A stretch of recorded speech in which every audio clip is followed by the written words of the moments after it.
Hey everybody, welcome back to the channel. It's Neil, and I've got with me Steph today, the boss around here, and she kind of runs the show. And we were talking the other day, and she's like, I haven't been on the channel for a while. And so I'm like, hey, let's find some stuff to talk about, and let's do that.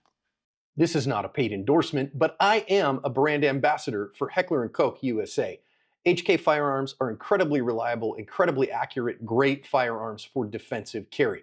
From the new VP9A1 to the CC9 to the P30 that I have carried every day for the last 8 years, they are incredible firearms for defensive use. You carry a gun just in case. Shouldn't it be an HK just in case? So today we have an interesting topic, and Steph, I will let you introduce that. This is something that's kind of near and dear to my heart as a firearms instructor, but tell the folks what we're going to chat about. Yeah, well, we thought what we would talk about is the idea of what you as a student should and can and should force expectations of different instructors that you deal with, and different teachers and different people that you interact with in the industry. Because frankly, this is a really young industry. I mean, I remember trying to figure out how to conceal carry a gun in about 2006. And at that time, there was still a lot of difference between the states, and there were still a lot of different things, and classes were, for me, tough to find. I'm sure they were out there. But we have really entered the golden age of training, and there is so much training available, so many resources for you guys available. But the thing is, instructors, we get really comfortable with what works for us, with our teaching style and everything. But who is it? And you come from the corporate world, so I'd like to bring in some of that experience as well. Who is it that drives the change in industry? Well, consumers always drive the change. Right. They just do. And I think that makes this topic interesting. And it's just something that I think we should always keep in mind. And when you say this is a new industry, I mean, I think Colonel Cooper kind of came back from is it Vietnam. Mm-hmm. That's not that long ago. Yes, I'm an old man, and yes, I've got a gray beard. Right. I wasn't around for Vietnam. My dad was, but that's still young in an industry. I mean, you look at the automotive industry, which is 100 years older than that. You look at the farming industry, which is a few thousand years older than that. You look at all of these different educational, different industries. So we are pretty new. Especially for private citizens. Yeah. I mean, law enforcement has obviously been training longer, Right. Military longer, but private citizens carrying and using guns and training for things is really within the last few decades. And that is young. Yeah, I was going to say it's one of those things where there's only been maybe a couple, maybe we're on the third generation of folks, where the torch has been handed a couple of times, maybe four, I don't know. And probably what was really niche training back in the day, and just people doing their own thing. Right. But as a serious community and industry, and as a educational industry, where okay, there's going to be classes on this with multiple people to show up and teach you. Other than law enforcement and military, it's fairly new, and so. And we see it on the regular, and potentially because of our footprint is a little bit larger than a lot. Also, there are footprints out there that are way bigger than ours, but we see it on the regular. And for some reason, people share with us their good and their horror stories. And so I thought this is a great thing to talk about. And of course, ethics, professionalism, all that is really important to us. Several of our leaders come from the corporate world, and where ethics and professionalism and those things are written down, and you know what you need to do, and it's required. You lose your job if you breach those ethics. Code of conduct. Oh man. And if you're not I'm having a flashback. Hold on. Talk on it. If you're not performing well, maybe performing enhancement plans, improvement plans, all of these different things to help. There is a path for people to take to be protected. Yeah, and a hierarchy of authority, in that there are decision makers above most of us at some point. And one of those things doesn't really exist in this industry, because a trainer, whether they're local or national level, if they travel, they just teach at their home range. In a lot of cases, if they're running private classes, they're the final authority in that, and there is no checks and balances. And in 99 out of 100, it's good. But that 1 out of 100 is where the horror stories come from. And so this is really more for well, I guess this is a two-sided coin. Like everything, there's two sides to every coin. There is the side that instructors, we need to be better, and we need to hold ourselves accountable, and we need to be open to some criticism. I get criticized on the daily. I'm too fat, my beard's ugly, my technique's crap, whatever. You've never worn a badge. All of those things are legit and true, except for the beard, because it's a good beard, I gotta say. Other than the only opinion that matters on the beard is this one and that one, and we kind of trade each other out. She doesn't care for the beard. Also, hold on. But I care for you. While we're Do talking about the with your beard, body what you choose to do yes, with your I did not have a beard for years. I wore a goatee for years and years and years. That's what I looked like if you look at old pictures. However, I did a no shave November. I didn't think I could grow a beard. I couldn't grow a beard. I'm still not sure I can. However, we had our first grandchild and she loved the beard. And now I am terrified to shave this thing because I'm afraid my grandkids will be scared of me. So this is here to stay. Sorry. No, it doesn't. But there's maybe a good point too for our commenters. If you feel like you need to tell other people, especially grown men, what to do with their bodies, maybe check yourself just a little bit. I have to defend John on the daily for his beard or lack of beard, or his weight or lack of weight, or he's too strong. Yeah, no, you're just showing off. And I'm like, come on, folks. Look for the information. And so, let's tangents. We also come to this from an educational industry. We have people that were in education before they came to firearms, and people that were in pastoral work, and people that, I was going to say education again. All of these things really have ethics and professionalism baked into them for a long time. Yeah, and like you said, written down. Yeah. And held accountable. And then there's somebody that can hold you accountable. Yeah. And so, I really think that on the other side of the coin is the consumer. And you, the consumer that may be watching this, also drives this, and you drive it with your dollars. What classes you go to, who you support, what even the posts that you make about folks will, that you drive what it is that we teach. And Chris and I have been, we joke that everything starts on a napkin, and I have a collection of napkins that one day I'll show everybody of Chris and I's conversations in restaurants, or sitting in the cabin at camp was our first napkin class. But then we develop it over time, and the main thing is, what will the student get out of that? Or Chris uses the word client a lot. I like that as well. But what will they get out of it? And is there benefit to what we're doing, or are we just trying to stroke our ego? And I think we make an honest attempt to not stroke our ego and put it on the student to have an experience, to learn who they are as a shooter, give them some techniques that may make them a better shooter, at least give them ideas. And I think that, I've been around long enough, and I know that I was recently called a new guy in the industry, and I'll take that. I'll play the new guy card as long as I can. However, I'm a new guy with 40 some years of experience now in life. And just because I didn't wear a badge doesn't mean that I can't teach somebody how to shoot. And yes, we all have our roads and our niches and that kind of thing. But I think the one of the big things is we need to stop running each other down as instructors, and as students and consumers. I think there's a great opportunity to give fair and balanced feedback that tells us, what it is that we're looking for, what is going to be something that a student enjoys learning, and help them. Now, there's another side of that. Learning takes a stretch, and growth takes pain sometimes, and so sometimes the student doesn't know what they don't know. And so but we have to be able to gently get them there and get them there safely. Well, and I have a whole list of super specific actionable things. And while I agree with you, we shouldn't be running instructors down. What I see far too often is us building up and endorsing flat out predatory behavior, subpar safety practices, but I think your point is more to be able to take criticism. As a professional and leader in the industry, you need to be able to take criticism. That is how, if you're someone that follows the Bible, it talks about iron sharpening iron. And that's what that is. It makes everyone better. If I disagree with something you're doing or saying, it is my responsibility as someone that cares about you to talk about that and question your methods. And we do that when we talk about classes.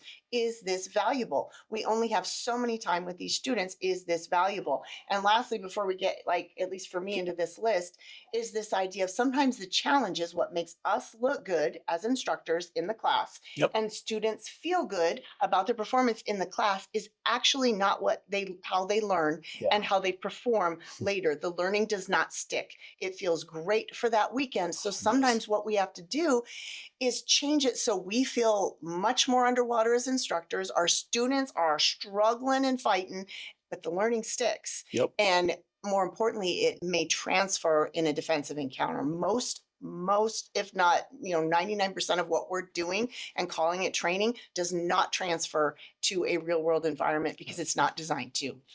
Because it's hard to. It's Yeah. hard Oh, to it's very come hard. up with something along those lines. Now, the other thing, I want to go back to the iron sharpens iron thing. Iron only sharpens iron if it touches. Right? If the iron doesn't touch each other, it doesn't sharpen it. And on making a social media post to somebody you've never met in meet space doesn't sharpen anybody. No. It may sharpen their anger towards you or their frustration with you or their defense mechanisms or that kind of thing. But the times where I have gotten sharper as an instructor are when people that I know call me on my BS or my whatever. They're like, hey, I don't think that does anything for folks. And then we get to have a conversation and I can, I can make my case of, well, here's what I was thinking. And in a lot of cases, they're like, oh, I hadn't considered that. Have you considered this? And then then iron does sharpen iron because we're touching and because we have a relationship. But if you don't have a relationship with somebody, don't expect to sharpen that iron. For sure. Although as instructors and professionals, I feel like there is a value. And if I put an idea out into the world, I choose to be a thought leader. I choose to say this particular thing, and all these people come at me. I'm forced to defend my idea. Yep. Or retreat from my idea because it's not defensible. And that I think is important too. Yep. I mean, yes, I think what you're talking about is like this idea of really mentoring, really affecting change from a relational level. Yep. And taking pot shots at people really doesn't change anything. But if I put an idea out and my peers come to me on whatever platform, maybe I put something out on Facebook that the training industry thinks is patently ridiculous and they come for me. If I can't defend that, I have to back down from it. And as leaders, we have to be prepared for that. Yeah. If you don't want that, and I get it because it does not feel very good an awful lot of the time, then you can't be a thought leader. You can't drive change. Right. You can't drive stuff. And if you want to be that person that drives change, changes things, you have to have a thicker skin as a professional. Now, we may talk about the student experience in that later.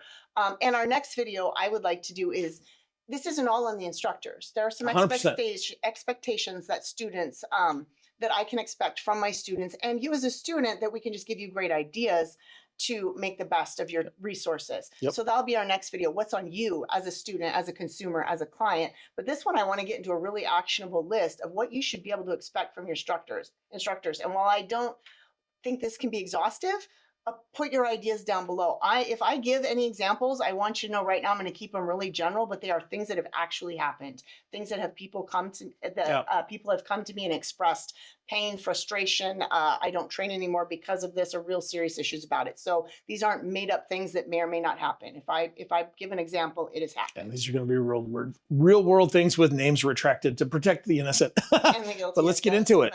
What's your first one on your list? Well, I think the easy one, but we're going to dive into this if that's okay, is the idea of safety. When you come to the class, it should be physically safe. I shouldn't be worried about people pointing guns at me, things like that. The general firearm safety should be followed.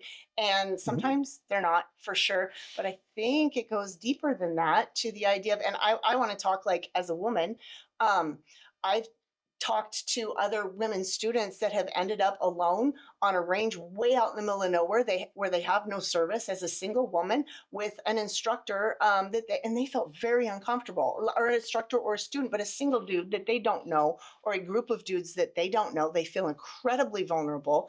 And while there may or may not be a great way around that, the idea and understanding that that's an incredibly vulnerable position to not even be able to call for help. And in certain cases, I have heard where people have used that to their advantage and cornered and predated on female students. So I think, even things about the idea that you should expect from a health perspective, as a woman, it is 2025. You should be able to have facilities. You should be able to have a restroom that you can go to and time to use them. I mean, back in the day, it was very normal for me to be the only woman in a class, and all the dudes would go along the side of the berm, and I would have to truck 20 minutes to the bathroom, get my gear done, get everything back, and people were frustrated that I'm holding up. Yeah.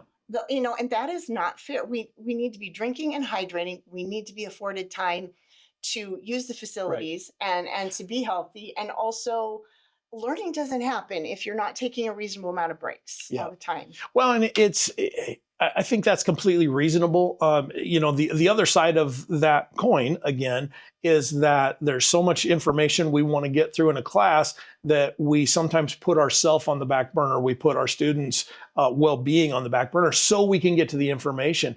And I think this falls on the instructor to say, listen, maybe I need to pare down a little bit of maybe I don't need to put 26 hours of training into 16 hours. Maybe I need to get 16 hours of training with reasonable breaks and reasonable accommodations for all of the students.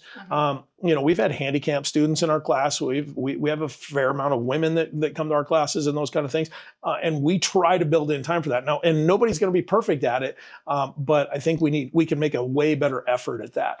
I've got to the point where when people call to try to host us, that's one of the top questions is, what are the facilities like for everyone, not just the ladies, but are there facilities? My favorite range to go teach at currently is down in Arkansas at Fort Smith, the Old Fort Gun Club, I think they call it. Great facilities. They've got running water. Don't drink it, but they've got they've got good facilities. They've got a good place to go to get out of the heat, and that facility is built for students to come and be able to take a reasonable break, take care of their business, whatever that may be, and get back to class and focus on that. And that's one of now there's a lot of other reasons that's my favorite one. Most of it is the people there, but that facility is fantastic and they've worked really hard. And a lot of them are doing that nowadays. We're seeing that in more and more facilities. And the other thing from a safety perspective, this is going to sound like it's particular to women, but it's certainly not. You should expect your private information, your contact information to be kept private, that it should be used for the instructor for their own business. You should expect not to be put on their emailing list without explicit permission. You should expect not to have them contact you outside of specific information about the class. You should expect not to be asked out by your instructors. That is inappropriate. That's an incredible imbalance of power. It puts the student in a terrible position, whether or not they're interested in that date or not. It's not actually, you need to wait until there's some space, and they definitely shouldn't be using your professional, your contract. I give you my professional information as a contract that we are going to work together. You should not be breaching that contract by later looking up my cell phone number and texting me, hey, remember me. That's inappropriate. You should expect not to have comments made about your physical body and things like that. Now, sometimes things happen with shooting, I guess. There's going to be some gray area where I might need to talk about the way you're standing or the tightness of your muscles. But at any point, if I'm talking in a way that's making you uncomfortable, you have the absolute right, and even I would say responsibility, to say something. It's not unusual to have women in particular to have jokes made about, be doing this with your hips or how sexy you are doing that. And I know it sounds outlandish to those of you that have never experienced it. Unfortunately, it happens. And I imagine there's corollaries about ways that men are made to feel uncomfortable in the same ways. But I have seen classes where everyone is just completely uncomfortable with the inappropriate sexual jokes that are being made at students, and particularly the female students' expense. And sometimes it's not even the women. The women may be laughing about it or trying to find a way to get through, and it's the guys that are uncomfortable with it. And again, I think that's fair. You should have a safe place where you can learn professionally and not be the butt of every joke or so concerned about what you look like while you're performing that you can't learn. I'm there to learn. Well, and I think there's a fine line between some humor and some fun. And then crossing that line into being inappropriate. And one of the things that we try to do, and I'm not perfect at this, so don't think that I feel like I've set myself aside with this. But before we lay hands on anybody, we should probably talk to them and make sure that that's okay. And I think back to, it was a male student that I had that I'm like, hey, is it okay if I grab your hands and show you what I mean? And he's like, man, I've got a nasty bruise inside my wrist right now. And if you touch my hands, I'm going to drop the gun. And I'm like, oh, hey, you know what? That's cool. Then I will figure out a better way to communicate with you on how to grip the gun. And maybe we should have a conversation of whether or not you should be holding a gun right now if me touching you is going to make you drop it. But those kind of things things, again, is on the instructor. And a good way to pass through that is even in your opening, just say, hey, you know what, I'm not going to put hands on you without permission, probably. Now, there is a line with that too, because if you turn around with your gun in the hand and start looking at people, I'm going to put hands on you and I'm going to turn you back up range. And it may be forceful. It's going to be forceful because I'm not going to let you point a gun at somebody else.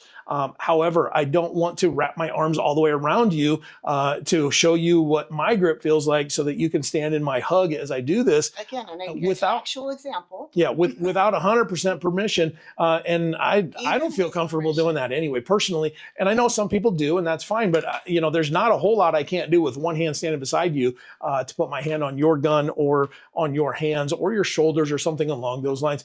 There isn't a whole lot of small of the back or caressing that needs to happen as we're showing that kind of stuff. Yeah. And what's funny is that probably most people watching this will think that this is going to be the women that are going to be bothered by this. And I agree, there is a lot of that. However, in my own anecdotal experience, I have more male friends that don't want to be touched at all. Yeah. Not even just in an inappropriate way or on the small of the back. They do not want to be touched at all. Yep. And it will mess up their learning experience if you do. So this isn't just a dude touching a female thing. It's a professional thing. You should expect as a student to be treated with dignity, regardless of whether you're a man, whether you're a woman, whether you have a different, unique sexual orientation or different beliefs, whether you're a Democrat, whether you're a Republican, whether you're none of the above. You should be treated with dignity and kindness. Yeah. Hey, even if you're overweight, you should be treated with dignity and kindness. If you're disabled, you should also be treated with dignity and kindness. And if your instructor can't help you because of any of those reasons, they should be professional in their response, and they should refer you to someone that can, or at least tell you, I'm sorry, I am unable to help you because I am unequipped, not because you are overweight or not because you are a Democrat or whatever it is, and that's another big one for instructors. Got to leave our politics out of it. We all have politics and we all lean one way or the other. I do, you do, every single person out there does. But you got to recognize that half of the country leans the other direction of you. And when you make political comments, such as you towards your side or derogatory comments towards the other side, that alienates half of your potential customer base. And do those folks not have the right, the God-given right to defend themselves, to learn this kind of stuff?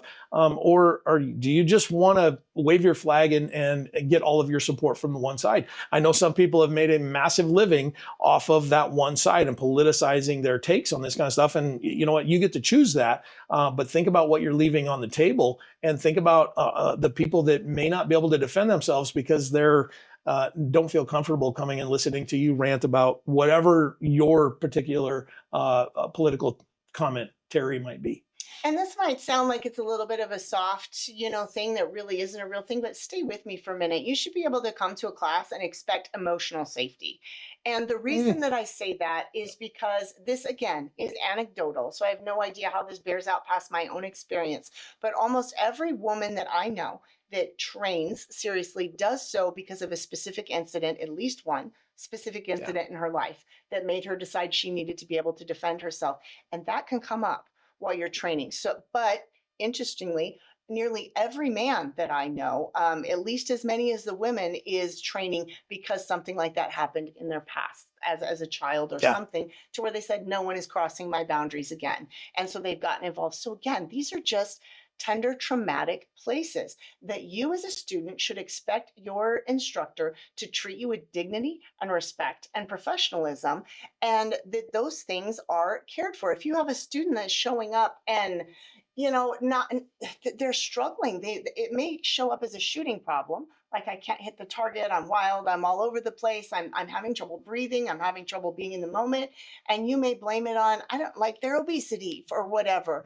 It might actually be because they're injured or their blood sugar is low, or because they had an incredibly traumatic experience that is now playing out before their eyes, and they're doing their best to hold it together because you as an instructor may not have shown, or they just might require a little more to be shown before they can trust you with that information, but it is almost always Oh, there. that's a good one, because that makes me think of a specific student that I taught in a repeating class as a kind of a guest instructor that would help out when their regular instructors were gone, kind of locally to me. Man, I bet I taught this student 10 times before they trusted me enough to share with me the reason they're there and the trauma that was behind it and all of that. And man, as soon as they gave me the kind of the backstory, which was a private conversation held after the class as everybody else was wrapping up, I'm like, oh my God, okay, now I get why you're here, and I get why you're doing some of the things that you're doing that isn't necessarily stuff that I would recommend.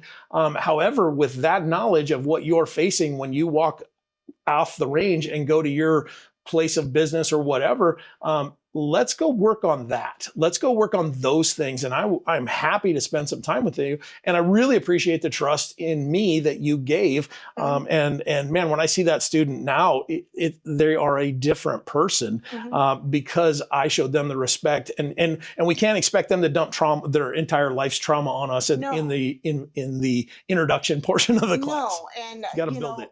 I think that's the challenge, is that particularly if you are a safe instructor, they may or may not share with you. But I really feel like this is on a professional person that works within this industry and should know this. If it's come up for all of us, they should know. And the expectation to me should be there that there's probably something going on in the background. And I need to be aware of that and not just immediately assume, man, this person is breathing heavy because they're out of shape. Well, they might be breathing heavy because they're struggling with anxiety. And PTSD can very often come with flashbacks that feel as real as everything that's going on, which can be a real problem with gun in hand. So these are things that you should have the expectation that your professional instructor has under control and is at least giving some indication that they're aware of it. And I think you should have the expectation that your instructor is continuing to learn. I think in some ways, as an industry, we are continuing to learn better ways to do things, I guess is what I see. I see better ways to shoot this, better ways to do that reload, better ways to carry and access our guns. What I'm missing and what I'm hoping the next wave will be is better ways to teach. Better ways to, because those To are transfer actually, the knowledge. yes, those things are actually out there. They're in the education industry. They're in the sports science industry. How to teach and learn motor skills that will transfer to real life context, will hold that performance value long term with very little work on the students' part, but a huge onus on the instructors. So if your instructor isn't out there learning and growing, and they're just taking dollars to teach the same things they've been teaching since the 80s while they're wearing their, political cap and making you feel like a dirtbag because, I finally decided I'm ready to take control of my life and I want to get serious about it now. Do I have to wait until I'm 50 pounds lighter to do that? Because that might take me a year. Can I start now? Am I safe here starting now? We don't know where people are in their lives. And I've met a lot of overweight people that are working on other parts of their lives. And what I think sometimes people miss is that because they feel like I am physically fit and you can see how capable I am, that the rest of us can't see the mess their emotional lives is. So this is kind of a tangent, but the way that some other people can see someone that you might see as well, they do so much better to run a few miles than show up for a gun class. How do you know they're not? How do you know they're not running a few miles? I think for me, it kind of boils down to if your instructor is in the 80s, playing the 80s football coach of rub some dirt on it and get back in the game, they haven't moved to the point where they want to hear from you. And sometimes we need to hear rub some dirt on it and get in the game. Sometimes we do. I do. Sometimes I tell myself that. I'm like, man, stop feeling sorry for yourself. This is just a challenge that you can take on. Rub some dirt on it and get back in the game. But if that's the go-to answer, that's the wrong answer. Well, let's wrap this one up and get to the next one. But thank you for watching. If you want to put in the comments some of the things, experiences that you may have had or ideas that you have or things that we may have missed that we could attack in another video of some sort. This isn't an attack. This is a chance to say, let's set the bar just a little bit higher for all of us. As consumers, let's set the bar high enough that we aren't supporting poor instruction. Let's set the bar high enough as instructors that we hold ourselves accountable, that we're open to feedback, and that we're open to helping people get better. no matter where they are. Meet them where they are. Those are my favorite instructors that met me where I was and helped me get better. And I think that's the case for just about everybody. If you are accepted in the class, and met where you are at that moment as a shooter, you're more likely to come back. You're more likely to have the lesson stick, and you're more likely to be able to defend yourself on that day. Yeah. And I would love to actually, if you guys want to say in your comments, I have many of my own personal examples of times I was not treated with dignity and respect um, by well-known instructors. And that's frustrating. And I think that you guys have the power. 2,000 of you guys have way more power than we do because your dollars have way more power. We can only offer out there what is good. You guys can demand from the wide community for better. And I think that's a really great thing. And if you guys start talking about your difficult experiences and your expectations, instructors have no choice but to evolve or be left behind. And I think evolution in anything is a good thing. And when we get to this, if we get to the point where everybody's doing amazing and it's the expectations that instructors are this great way, then we should evolve to the next thing, whatever that is, because people's lives are at stake. We should continually be learning and Just growing. treat it that way. But you guys have the power, and I just really, if you've made it this far, then you are the type of person that can take that power and do something with it. And I would love to hear from you and hear how we can help in that mission. See you next time.